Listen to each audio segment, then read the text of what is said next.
Eu vou passar agora a palavra ao próximo requerente, que é o deputado Nicolas Ferreira. Cadê o homem? Epa. Senhora presidente, boa tarde. Boa tarde, ministro. Da forma como o ministro fala, parece que ele é ministro dos Direitos Humanos da Suíça, Dinamarca. Poxa, ministro, mais uma vez, tua fala aveludada não consegue esconder a realidade. Ah, porque o Ministério dos Direitos Humanos está ao lado das vítimas. Que vítima? Que violência vocês estão combatendo? Ou pessoas vocês estão ajudando? Você acha que o brasileiro realmente cai nessa balela? Eu sei que durante muito tempo vocês não tiveram oposição aqui, era tudo novo isso para vocês. Porque vocês dominaram, né, o país e nunca teve alguém para falar o contrário. Mas isso é um mínimo. Dizer que não há responsabilidade nenhuma no Ministério dos Direitos Humanos porque foi o Comitê do Amazonas que bancou e pagou as despesas da dama do tráfico. Não tenho nenhuma responsabilidade nisso. Ora, espera aí. Camadas de responsabilidade. Quando o senhor banca isso, o senhor tem responsabilidade sim. Até mesmo porque, por muito menos, deputados aqui, como o deputado Eduardo Bolsonaro, é denunciado e acusado como miliciano. Por muito menos eu sou acusado de golpista. Por muito menos deputados dessa casa, somente por serem opositores do teu governo, nós somos chamados de genocidas. Ou seja, o que o senhor espera de que a população brasileira o acuse? Do senhor ser inocente? Oh, o senhor deve ser um lírio do campo mesmo, porque afinal de contas o deputado não pode nem lhe fazer uma pergunta que o senhor se sente sensível e não pode responder e acha que ele está fazendo insinuações ao senhor. Por favor, tenha postura de ministro de Estado. O senhor não é ativista, pelo menos não deveria ser. O senhor não deve ter uma postura de presidente do DCE. Por mais que o senhor tenha essa postura, o senhor é ministro de Estado. Agora, não venha, por gentileza, dar nenhuma resposta que foi satisfatória nem convincente. A Luciane, ela foi condenada a 10 anos de prisão por lavagem de dinheiro, associação para o tráfico e organização criminosa. E sim, eu concordo com o senhor. O processo dela estava em sigilo, mas o processo criminal dela não. Sabia-se o porquê ela estava sendo investigada. Ou seja, não há nenhuma checagem, protocolo de segurança do Ministério dos Direitos Humanos para poder verificar quem entra lá dentro. Eu duvido um cidadão comum brasileiro querer uma reunião ou ser indicado com alguém que seja um bolsonarista. Eu duvido que ele entre lá dentro. Eu duvido. Porque é muito pior do que ser alguém que é o marido, que é a esposa de uma pessoa como o Clemilson, que é o tio Patinhas, como líder do Comando Vermelho do Amazonas. Ou seja, de fato, as coisas estão completamente invertidas e a indignação, senhor ministro, não é porque não é somente um escândalo, é porque existem outros. Dê só uma olhadinha aqui, ó. Nós temos aqui, por exemplo, só puder retomar meu tempo, porque o microfone parou. Ei. Enquanto isso, prestem atenção aqui nessa foto aqui, ó. Pra vocês gravarem quem é esse rapaz aqui. Oi. Pode retomar o tempo, deputado. Perfeito. 2h14. O senhor conhece esse rapaz aqui, senhor ministro? Conhece? Depois o senhor me responde. Esse aqui é o senhor Said Marcos, que ridicularizou das vítimas mortas pelo Hamas, fazendo essas postais aqui antissemitas, inclusive de uma mulher que foi morta e estuprada e simplesmente estava ali tirando foto com o senhor todo sorridente. É por essas e outras que as pessoas não têm nenhum tipo de credibilidade no senhor. E que, inclusive, foi demitido, né? Depois da nossa pressão aqui, ele foi demitido. E depois de 3 dias que já tinham acontecido os ataques, o senhor demorou a se pronunciar com relação a todos os ataques que aconteceram ali em Israel e não condenou o Hamas. Ou seja, o ministro dos Direitos Humanos do Brasil não consegue condenar o mal. Assim como aconteceu anteriormente no nosso encontro que nós tivemos aqui, que eu perguntei para o senhor condena as ações do Nicolás Maduro? O senhor não responde, porque o ministro dos Direitos Humanos do Brasil é incapaz de condenar o mal. Então, não é que... Eu não vou conseguir aqui, obviamente, extrair a verdade do senhor. Eu não vou conseguir aqui extrair a verdade do senhor de fato, porque alguém que não consegue condenar um ditador como Nicolás Maduro vai conseguir dizer a verdade a respeito da dama do tráfico em seu ministério? É claro que há um elo. É claro que vocês fazem isso. Se fosse o contrário, a nossa vida estava acabada. Vocês nos associariam como criminosos. É isso que nós devemos deixar claro aqui. Discutir a matéria é pífio, quando se tem uma pessoa que não tem uma honestidade intelectual. Agora, eu gostaria de saber a tua opinião, senhor ministro, já que o senhor não vai dizer a verdade sobre este caso, sobre o Clezão, um homem que foi morto por uma negligência jurídica, atendido 33 vezes ali na Papuda, que absolutamente nada quebrou ou depredou dentro do Congresso, e que eu gostaria de saber a opinião do senhor como ministro dos Direitos Humanos, se o senhor esteve conversando com a sua família, ou se o senhor emitiu alguma nota, porque, de fato, as vítimas e os programas que o senhor diz, de fato, só está na tua mente. Esses programas que o senhor diz que atende às vítimas não passa de mera palavra e discurso, porque as pessoas, de fato, que estão perecendo hoje no Brasil, sentem extremamente falta e ausência do teu ministério. Então eu sei que o senhor vai lhe faltar com a verdade, mas mais uma vez aqui é um excelente momento para poder fazer os vídeos que você tanto odeia, porque afinal de contas mostra a verdade de quem é o senhor. Ministro, 5 minutos.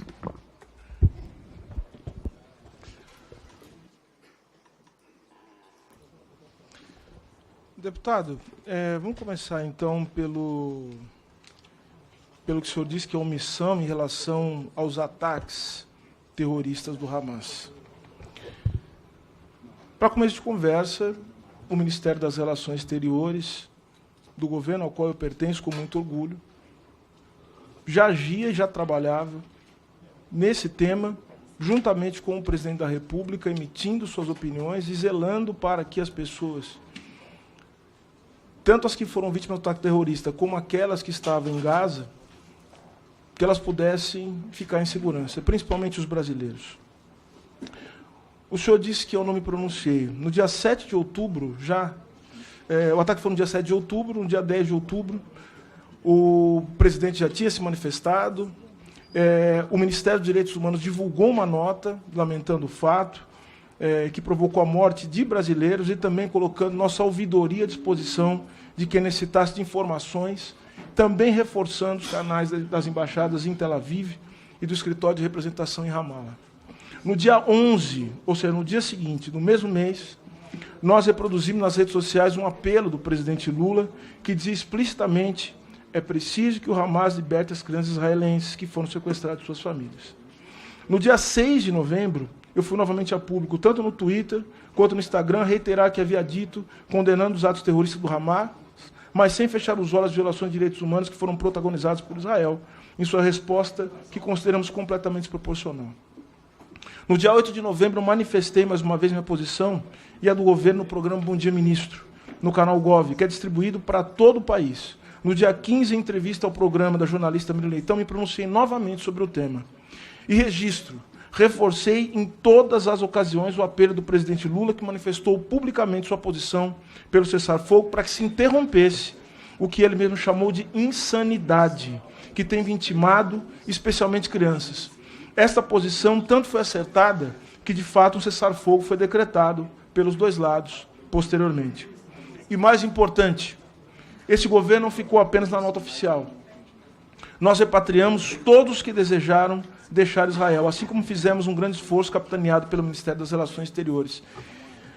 Em relação às fotos, tiro fotos com várias pessoas que vão ao meu gabinete, inclusive fotos de pessoas que foram levadas, que estavam juntos, que faziam parte de assessorias de deputados federais.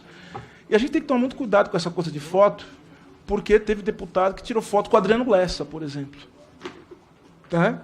E quando a gente fala de genocida, na verdade, esse termo, a gente tem que ver se é apropriado, mas a gente está se referindo a quem pregou não tomar vacina durante uma pandemia que resultou em mais de 700 mil mortes.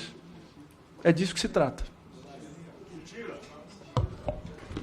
Deputado Nicolas, 1 minuto para a sua réplica. Por gentileza, acumular o meu tempo de liderança, Pois não.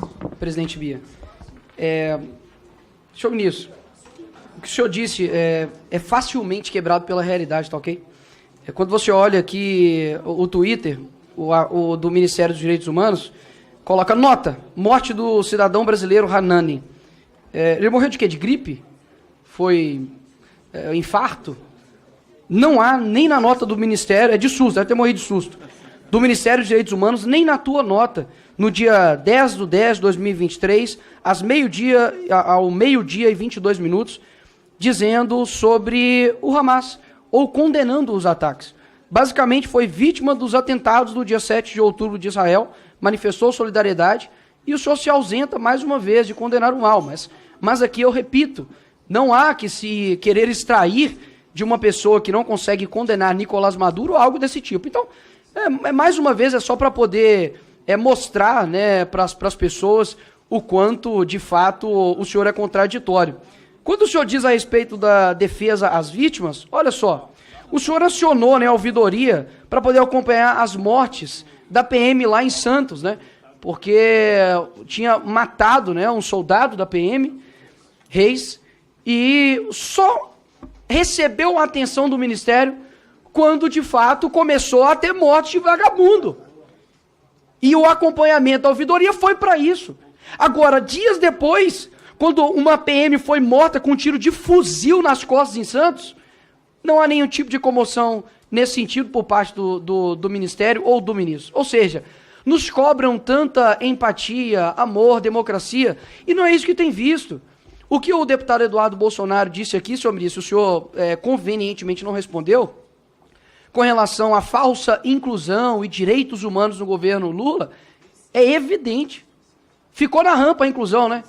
E o senhor não consegue requerir isso do seu chefe, afinal de contas, né? Como que alguém vai contra quem lhe colocou ali no cargo? O senhor não quer perder essa cadeira, né? Mas convenhamos, se fosse o Bolsonaro, o senhor estaria bem nervoso. Afinal de contas, subiu com várias pessoas representando minorias. E o senhor já viu a foto das pessoas que estão no poder do governo Lula? O senhor chegou a ver? Brancos, héteros, cis, pessoas brancas, elite. Olha só que incrível. E agora, para poder colar, né, porque isso também eu tenho certeza que te geraria indignação, senhor ministro. Uma pessoa que é branca ou parda, se dizer agora auto-intitular negra. Quando um branco, ele faz algo que é das raízes, matrizes africanas, ou o que quer que seja da cultura negra, vocês se indignam. Como que isso pode? Isso é apropriação cultural. Agora, quando uma pessoa que claramente não é negra se diz negra, vocês ficam calados, afinal de contas. Não há honestidade com a verdade. Se é a pessoa que está do meu lado, tudo bem. Se é o Flávio Dino, é para colar a narrativa de que é o quinto negro na história do STF, pode. Toma aqui o selo do selo da hipocrisia do ministro Silvio. Ministro Silvio, é evidente isso. Não tem como esconder isso, horas. É por isso que o senhor odeia meus vídeos, odeia os vídeos do Kim, porque as pessoas estão vendo que antigamente era ruim, né? A Maria do Rosário já foi a nossa ministra dos Direitos Humanos, se a gente falou. Mas o senhor, parabéns, tá numa caminhada incrível para poder atingi-la. Porque, de fato, chegar aqui e dizer que o Ministério dos Direitos Humanos está empenhado em defender as vítimas é brincadeira. A violência no Brasil só aumenta. As pessoas cada vez estão mais inseguras. Enquanto isso, o teu presidente visita mais países do que estados brasileiros. Esse é o governo que o senhor, de fato, está defendendo? Eu sei que é difícil. Não tem como, na toada que o senhor está, dar um passo atrás e dizer que vocês estão errados. Mas, por favor, aqui ultrapassou o nível de somente oposição política. É de uma busca pela verdade. E a verdade é que não está legal, pô. A verdade é que não está bom.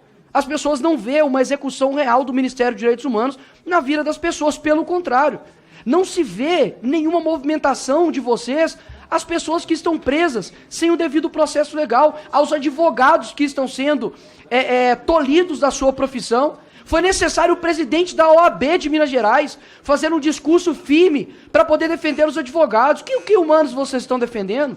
Pelo contrário, vocês se calam perante aqueles que estão ao seu redor, mas que são amigos. Mas vocês são incisivos contra os seus inimigos, mas pode ter certeza que isso um dia não se perpetua.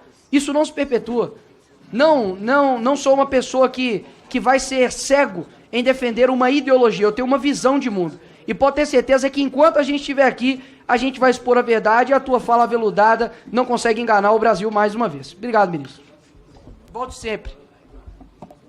Ministro, seu tempo de réplica. Quem ouve o deputado falar parece até que ele gosta da verdade, né? É um negacionista, alguém que não se curva aos fatos. Se se curvasse aos fatos, ele saberia, por exemplo, que eu nunca mencionei nada sobre o que ele... Esses espantalhos aqui sobre apropriação cultural, sobre branco fazer coisas. Isso é algo que eu nunca disse, nunca escrevi. O senhor criou um espantalho a meu respeito que não tem nada a ver com aquilo que eu sou e aquilo que eu faço. Eu acho curioso também o senhor se preocupar com prisão, né? Porque eu me lembro que quando iniciei o projeto de olhar para as condições do sistema carcerário a partir das decisões da Corte Interamericana que apontavam os piores lugares, o que me chamou a atenção foi que muitos dos senhores começaram a falar que eu ia fazer rolezinho nas prisões e criticando. E agora que estão sendo presos, estão sendo condenados, estão nas cadeias que o próprio Supremo Tribunal considera que são um estado inconstitucional de coisas, são verdadeiras masmorras, agora os senhores se somaram na luta pela dignidade do sistema prisional. Eu chamaria isso de hipocrisia, chamaria isso de alguém que não se curva em relação aos fatos. Obrigada, ministro.